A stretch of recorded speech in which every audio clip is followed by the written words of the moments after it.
he was one of them old cool square type looking guys. I say, man, they be sending that dope down to him? He said, yeah. I said, I'm gonna rob him too.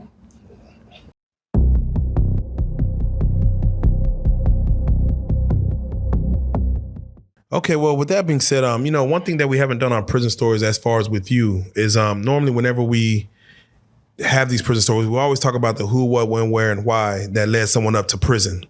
You spoke on this on other platforms, but we haven't actually went through the details here.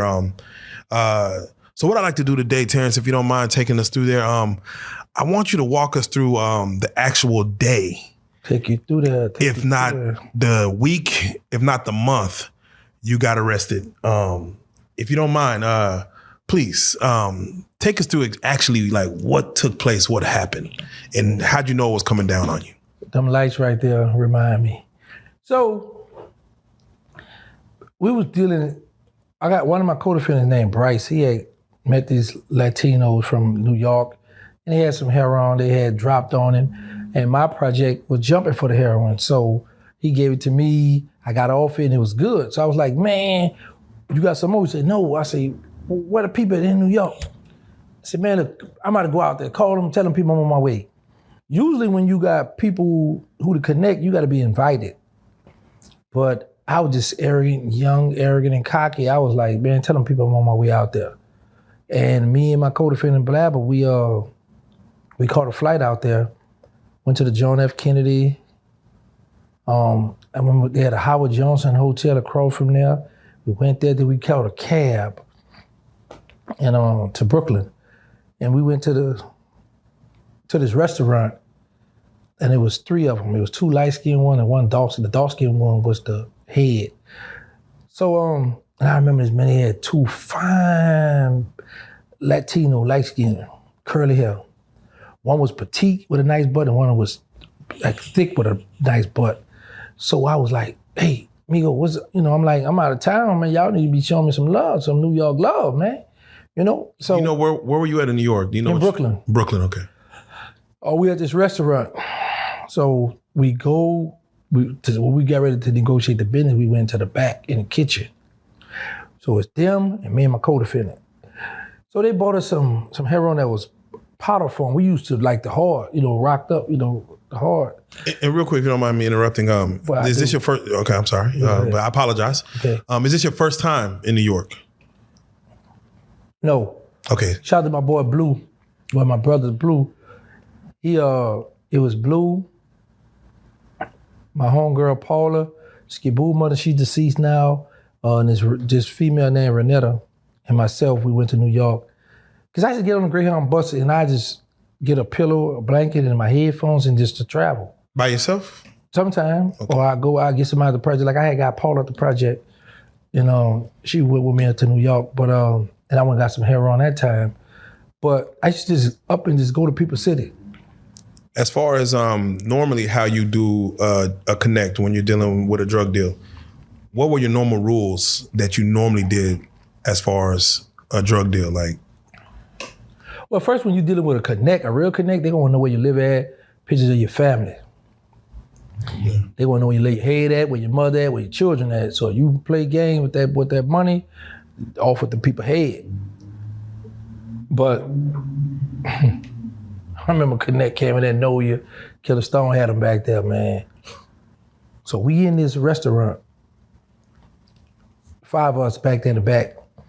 So they and then he trying to tax me on the drug, because when you go back then, an ounce of heroin back in New York was $2,500. He trying to charge $4,500 per ounce. I'm like, come on, man, you don't go like that. So he trying to put the tax down. I said, but this stuff, potty is good. So we let my co-defendant test it. So the four of us, like over here, my co-defendant over there, by the deep fry. How did he test it? He's snorted. Yeah, he snorted. And he went down, he ducked. So me and the man told me, he says, tell you it's good. My co-defendant come up out that duck. He said, oh, it's all right, it ain't all that. I said, yeah, he hating on them people, it's good.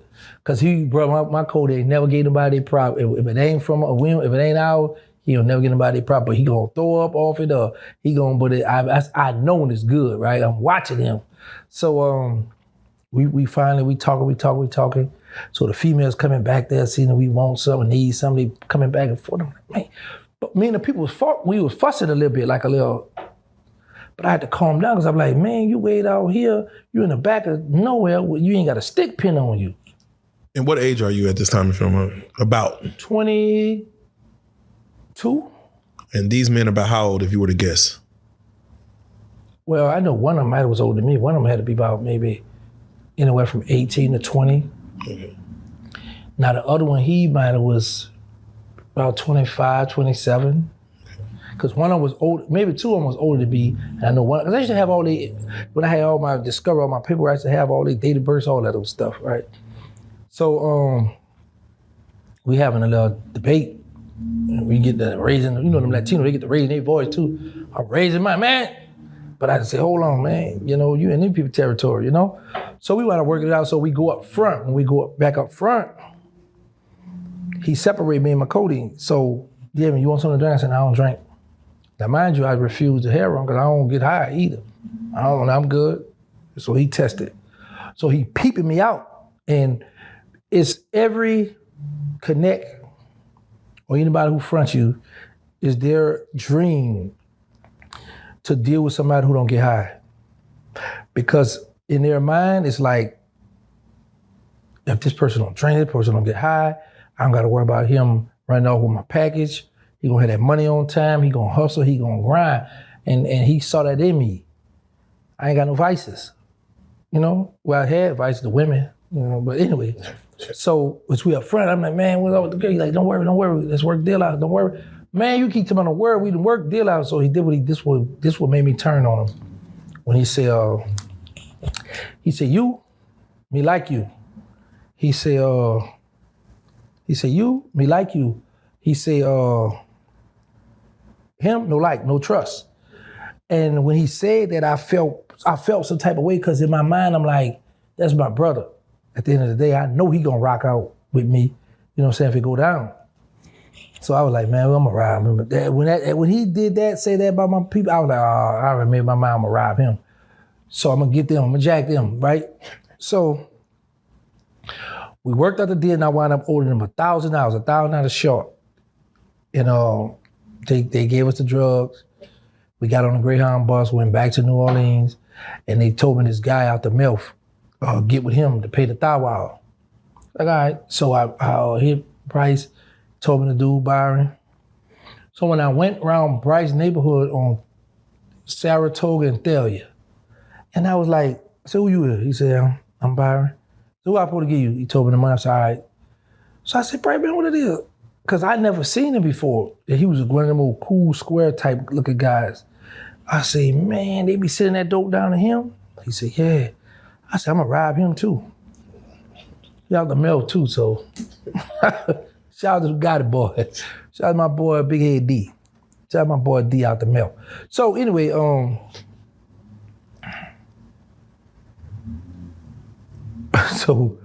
so we do the transaction. Now mind you, I had left that man, I wouldn't much think about that man no more. He called How much time has passed? About a month. Okay. He called my phone. Hey, you don't mess with me? You don't mess with me no more? I said, it ain't that, man. You know, we out here grinding. We got stuff going on. Like, we at war. So we worked out a deal for 6 ounces of heroin for $22,000. Back then, the heroin was jumping then, Joker. But he wanted us to wire 11,000. Then we was gonna give him I'm like, no, because I don't know if I want to trust you now. Then I don't know how to do all that white stuff, all that stuff anyway. So we talking. So what he do is, he the one missed the sale. So he mailed a key of heroin in the mail to the guy in the MILF. They drove down. Now, I don't know this at first. So when I get word that they in New Orleans, I tell my co-defendant, Bryce, bro, this is how a charge was solicited to commit murder, because I posed a question to him. Had he accept and say, okay, yeah, we're gonna do him, then I would have got conspiracy to commit murder, but I got solicited because I asked him and he refused it.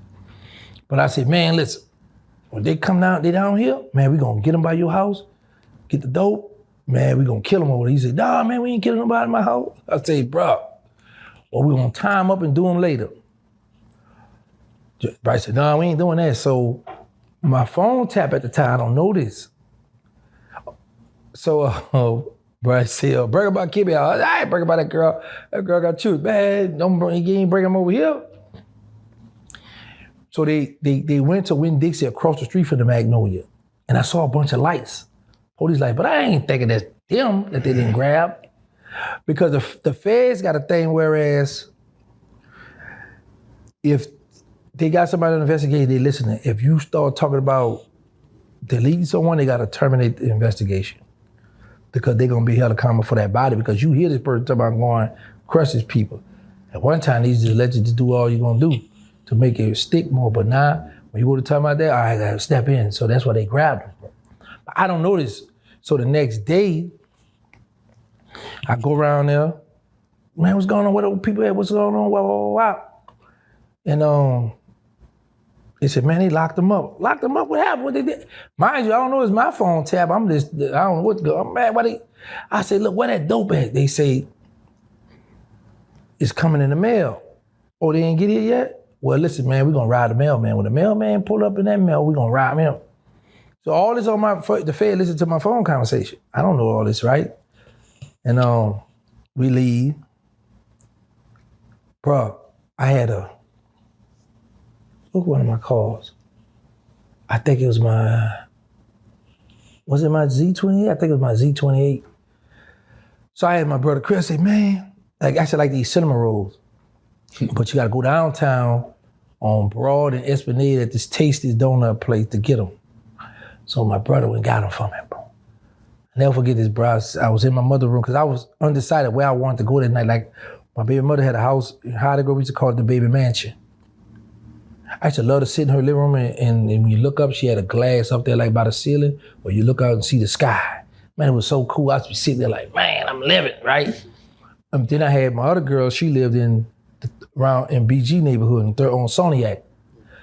So the Fed sent like 75 people there, 75 over to her house, and then by my mother's house. They sent a lot of law enforcement to these different, because they know where I'm gonna be at. They thought, well, he'd be here. Because the man said listen to the phone all the time. So, was it 25 apiece? I don't remember. But I know it was a lot of them came. So that night, I sat on my mother's bed. My brother went to get the donuts.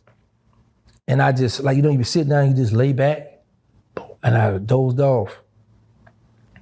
My brother came, bro, and I woke up. Never forget that. I woke up around 5 something in the morning, something like that.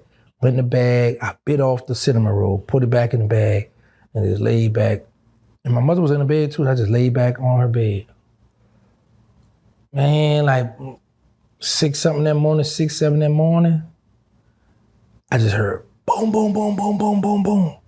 So I jumped up and I looked out the blinds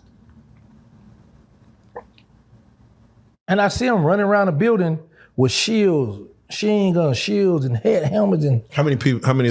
How many law enforcement you see? It was over 20, 25 of them. It was over there. That's why I'm saying it was a lot of them, bro. But they running around, right? And they got the police out there. See, a lot of people don't notice this. The feds don't be having jurisdiction, so they'll go to the state and get a warrant. But whenever the Fed come kicking your door or come to you, they're gonna always have a local police or a sheriff with them. Yeah, it's the local police there plus the feds. Right, because that's the overseeing the operation. Right. So, man, I get up and I peep out the blind. And the people running around. In my mind, I'm like, man, what my brother done did? I'm thinking my brother Chris. I'm like, man, what the boy done did? Because I only go to jail for murders. I only had one attempt. I had a gun back in 92 and I broke out of juvenile jail. Then I had a attempt murder in 92, and the rest all murders. So there's people here, there's a lot of people here. My brother still drug. I'm thinking they here for my brother, right? Man, the people bang on that door. I never forget that. And I sat in a chair in my mother's room. And my mother got up, what, FBI? I said, boy, that boy, FBI for that boy. They say, is Gangsta here? I said, oh, they want me. My mama say, I be messing with my mama to this day. They knew you about Gangsta? Yes. Okay. My phone was tapped. So they hearing all the cussing, all the nicknames, anything. Bro, matter of fact, I'm gonna dig up my phone tap, paperwork, and I'm gonna let you see them one day, bro. Me and babies to be on there, all kind of, man, listen. I would tell you this.